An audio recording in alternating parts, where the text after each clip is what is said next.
Okay, section 1.7 is a pretty easy one. Hopefully you remember it from Algebra 1. It is on the midpoint and distance formulas in the coordinate plane. So it says the midpoint formula is a really easy formula. It's just the average of the x's, average of the y's. So our midpoint formula is a point. So we know that all points have the parenthesis and a comma. And if I'm averaging two numbers, so if I gave you the numbers 20 and 26 and I asked for the average of them, we know that you would add those two numbers together and we would divide by 2, right? That's how we find the midpoint. So it's saying it's halfway between those two. So the average of those two numbers would be 23. So we take our two x coordinates, so we notate that by x1 plus x2, and we divide them by 2. And we take our two y coordinates, and we divide them by 2. So it says, for instance, let's plot the points -3, 5, 1, 2, 3, 4, 5, and 5, -1.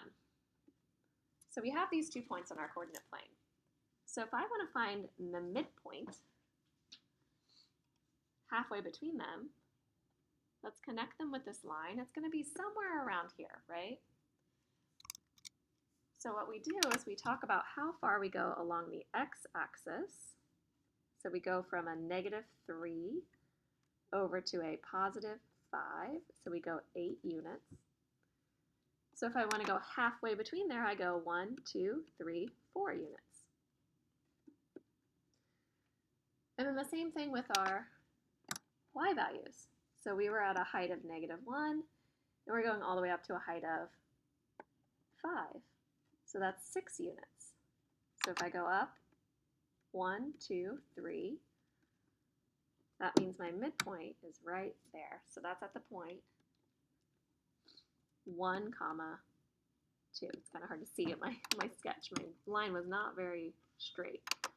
And you can check. So if I have my -3, 5, and I take my 5, -1, if I add my two x's together, and I divide by 2, and I add my two y values together, and I divide by 2, and I write it as a point, the first one becomes 2 over 2, the second one becomes 4 over 2, which is the point 1, 2.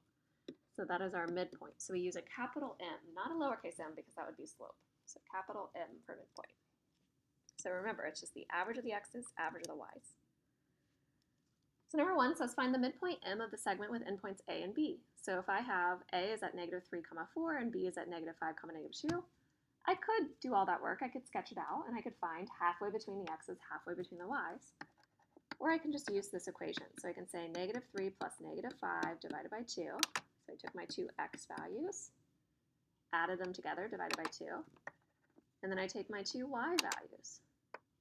So 4 plus a -2 divided by 2. And when I do, I get -8 divided by 2, which is -4, and 2 divided by 2, which is 1. So that's my midpoint, halfway between those two. And it makes sense. Look at -3 and -5. What's halfway between them? -4. What's between 4 and -2? Well, we go backwards, right? If I'm starting at 4 and I want to go halfway, that's 6 units. I want to go 3 units over. That would be a 1. So a lot of these you can actually do in your head. You can kind of think through them logically. So same thing here, my midpoint, -1 plus 3 divided by 2, 5 plus 7 divided by 2. So I get 2 divided by 2, which is 1. I get 12 divided by 2, which is 6. So my answer is 1, 6. So the tricky questions are like number 3, where it says find the endpoint if you're given the midpoint. Okay, and there's lots of ways you can do this. You could sketch it out. You could do it the long way using x and y. Or there's actually a shortcut. So let me show you kind of the long way using an x and y. This is the way I used to teach it, and then I was like, why am I making it so hard? Like, there's actually an easier way. So now I'm sure you guys are like, why is she teaching us this way?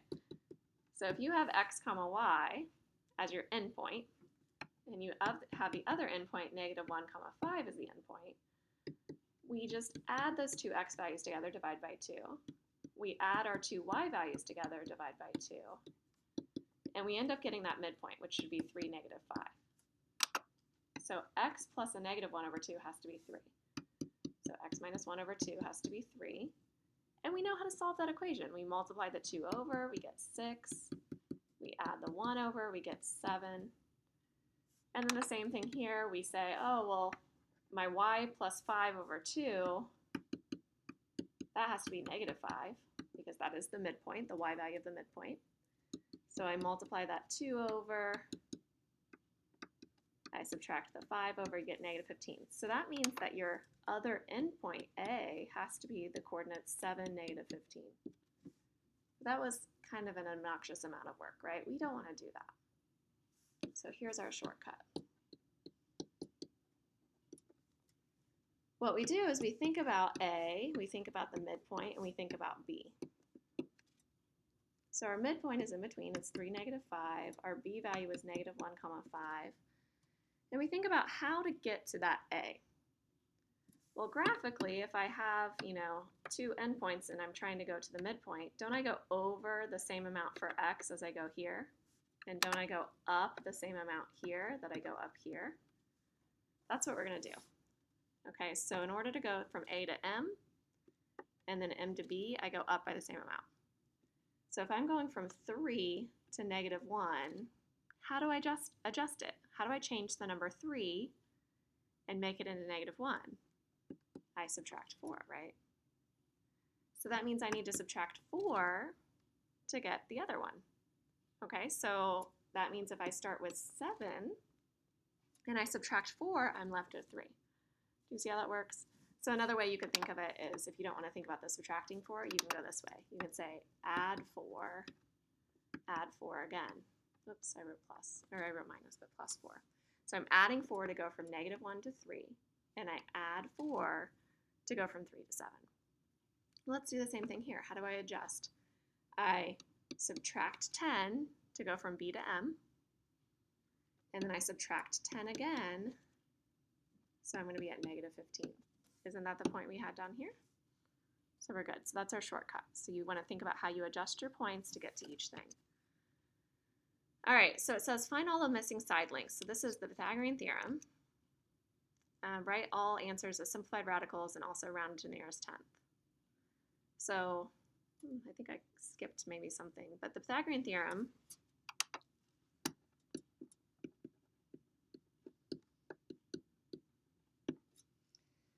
it says that if we have a right triangle, so we have to have a right triangle,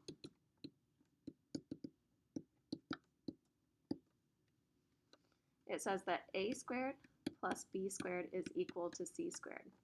Now I always say where c is the hypotenuse, because I could really label it however I want, right? C is nothing until I say what it is, so the hypotenuse.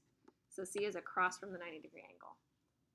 So this distance and this distance are 2 legs, and those could be either place. Our leg squared plus the other leg squared equals the hypotenuse squared. So in this case, I have 7 and I have 8. So 8 is definitely C because it's the hypotenuse. And 7 can be, A or B. It doesn't matter. So in this case, we're trying to find B. So we're saying 7 squared plus B squared has to equal 8 squared. And we solve it out. So 7 squared is 49. 8 squared is 64. I subtract my 49 over, and I end up getting 15. So when I take the square root, I have the square root of 15. Now think back to our factor tree. So square root of 15 would break into 5 and 3. So we know that that does not go down any further. So square root of 15, so I said write the answers as simplified radicals, but also round it to the nearest 10th. So that's something you're going to need to pay attention to if you have like an online homework, like Math Excel. Because it will say like round it to the nearest 10th, round it to the 100th, round it to 3 decimals. So in this case I said to the 10th. So if I put this in my calculator, I have 3.87298 and so on. So if I'm rounding to the nearest 10th, that's just 1 decimal place after. So you would have to put in like 3.9 into Math Excel. Otherwise it's going to count you wrong, so be careful with that. All right, so that was our simplified radical and also rounded to nearest 10th. So same thing here, so let's call that A. So I'm going to have A squared plus 8 squared equals 9 squared. So a squared plus 64 equals 81. I subtract my 64 over and I get 17. So a ends up being the square root of 17. 17's prime, it doesn't go down any further, so if I do the square root of 17 in my calculator, I get 4.1. So that's simplified radical and also rounded to the nearest 10. And then sometimes there's these two-part questions.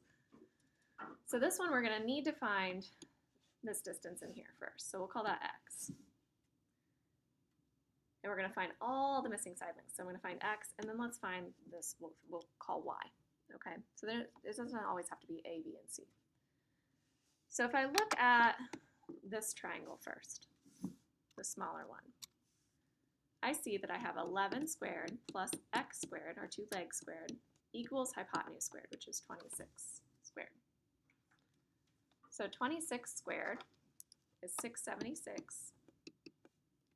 11 squared is 121. So when I subtract that 121 over, I get 555. And you can try your factor tree on this one. So 555, I know that 5 goes into it.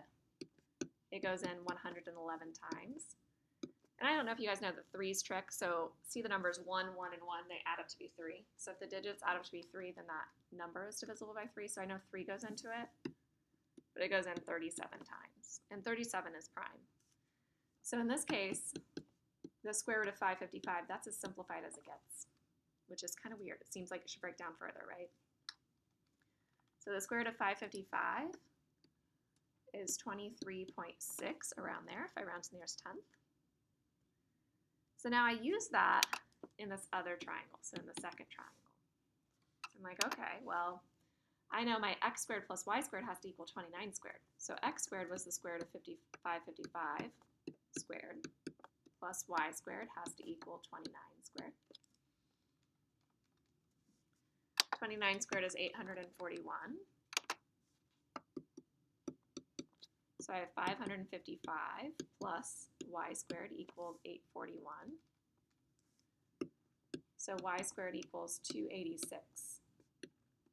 So y is the square root of 286, which again, you kind of have to think through that process. You'd be like, okay, it goes in 2 times, and that's 143. 143 does have factors. It's actually 11 and 13. That's a tricky one.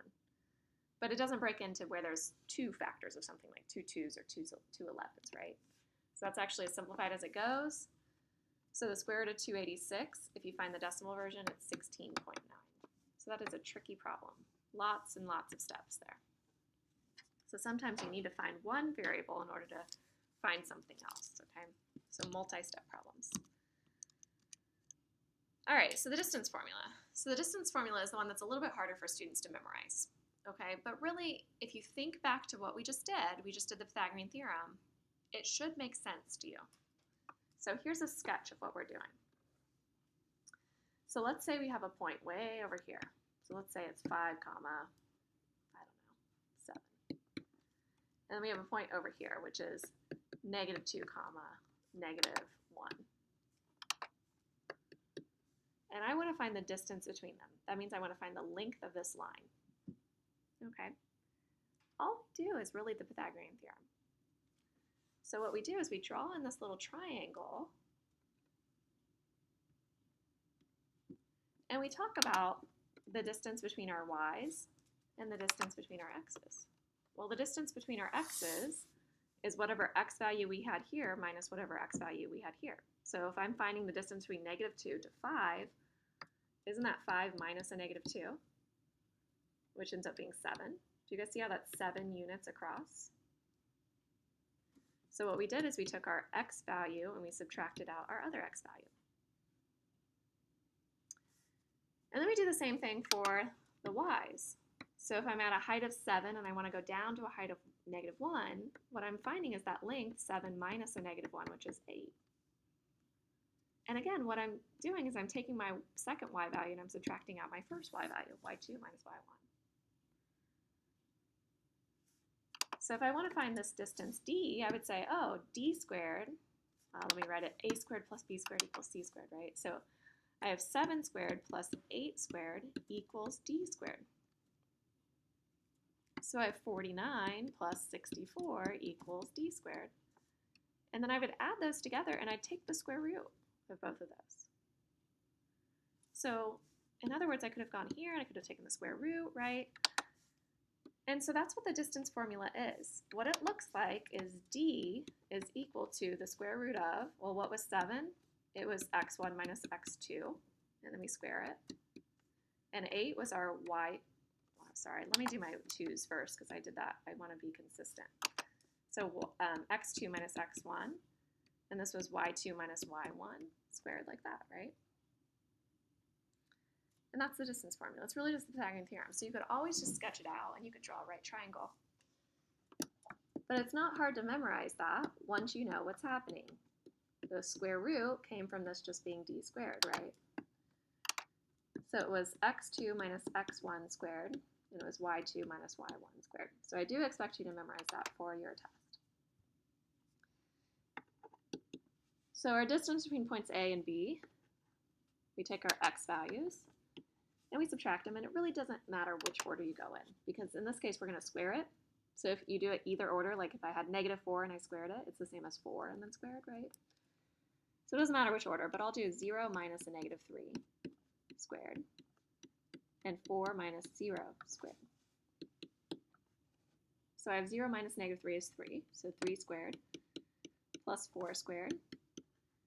So I have the square root of 9 and the square root of plus 16. So the square root of 9 plus 16 is going to be the square root of 25, which is 5.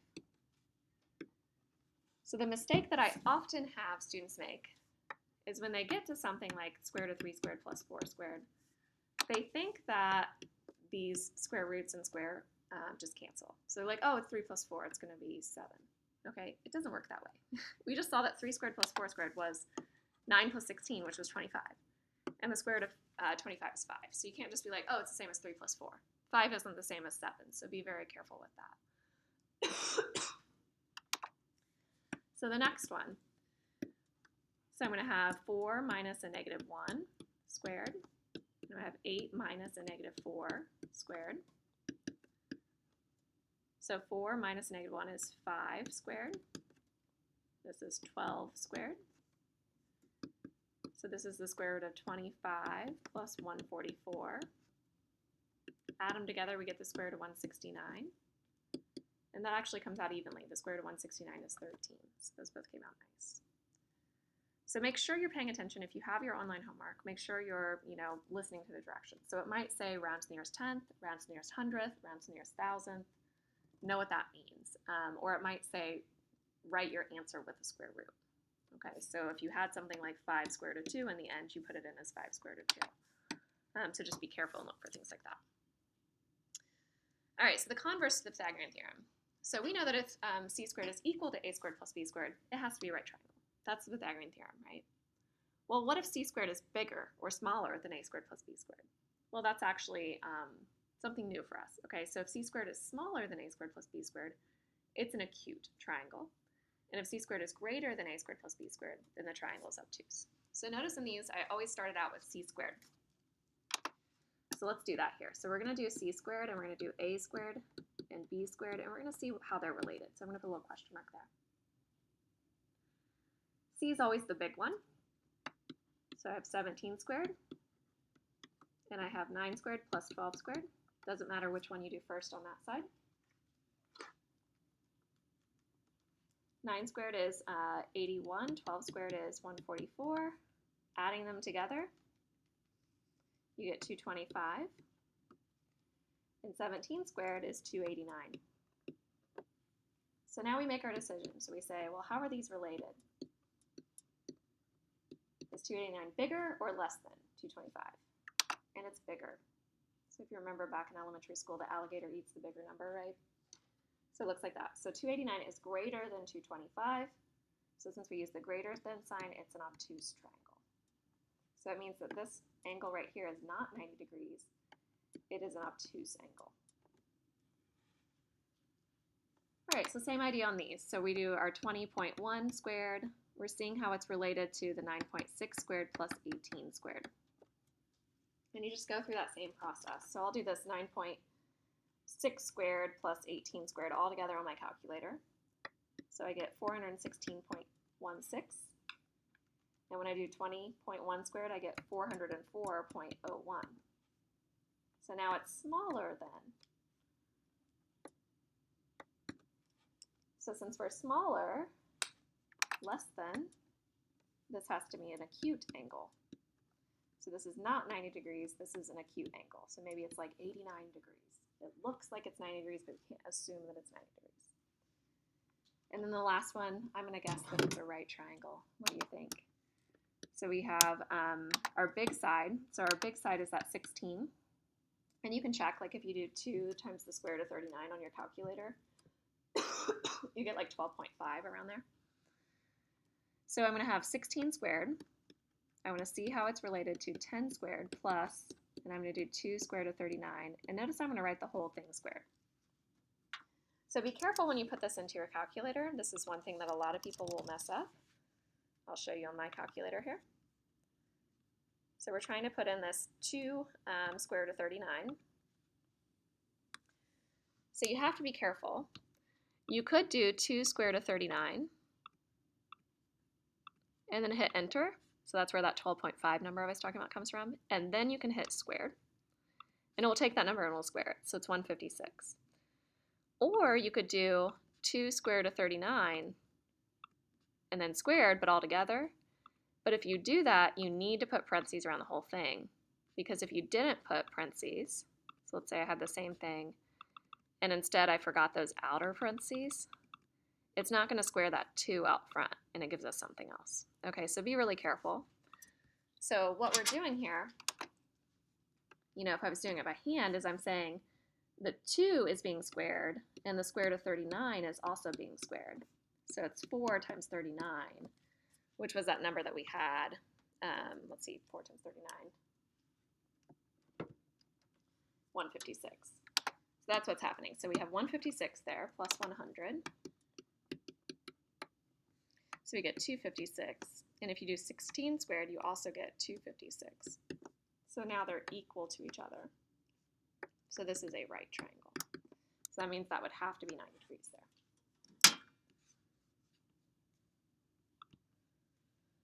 All right, so continuing on. So congruent segments. So congruent, when we use that word, what it means is that they're the same measurement. So congruent segments are segments that are the same length. So in this example, it says plot the points -1, 1 is A, -4, 3, so go back 4, up 3, that's going to be B.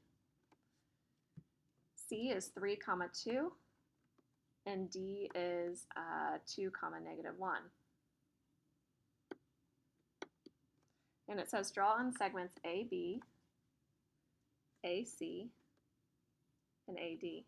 Oops, not that one.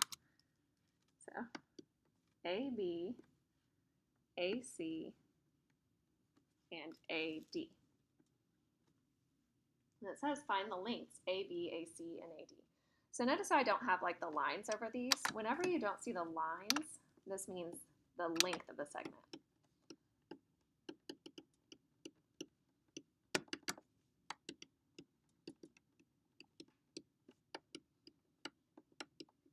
Okay, so we're very picky in geometry. So if I talk about AB with the line, that's going to be the object. But if I do AB with no line, that's a length.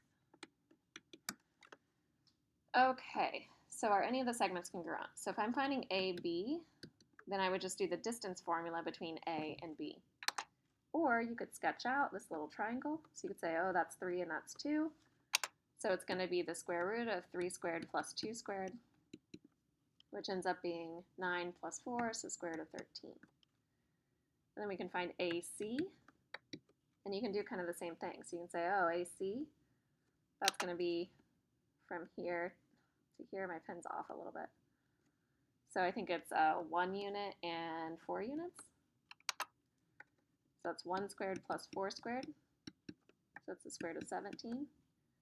And then AD, that's from here to here. That's 3 and 2 again, so I think that's the same as the original one, right? So 3 squared plus 2 squared, so that's the square root of 13. So that means AB is equal to AD. Those two lengths are equal.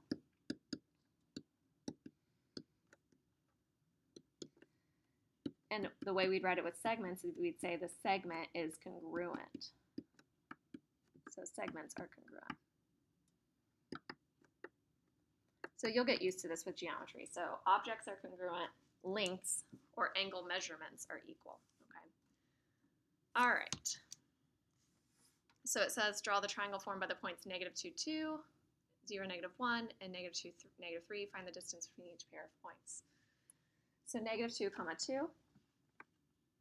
0, -1, -2, -3.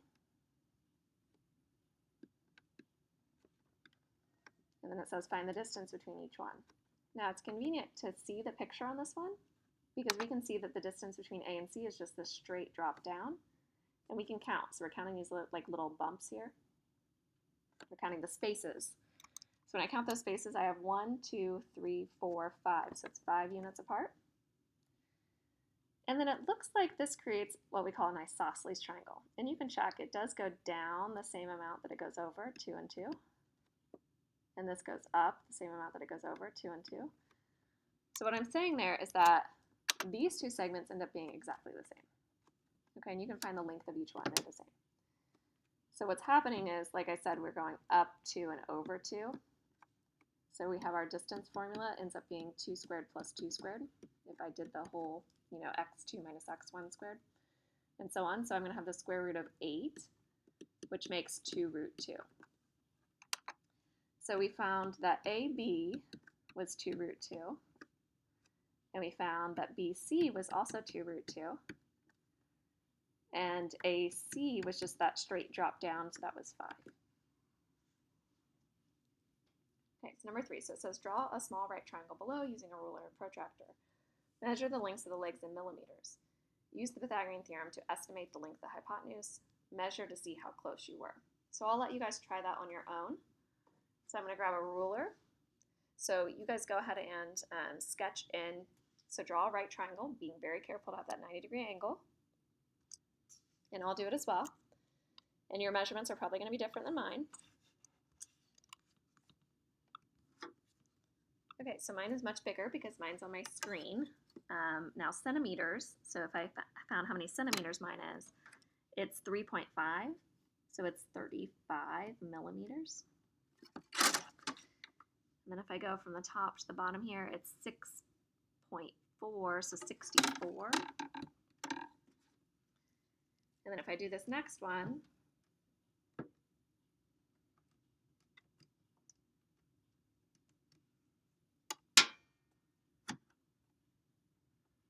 it looks like 73 millimeters. So you can check, and you can try 64 squared plus 35 squared, and you want to see if it's pretty close to 73 squared. So do that for your own measurements. So when I do the 64 squared plus 35 squared, I get 53.21. And 73 squared is pretty close, 53.29.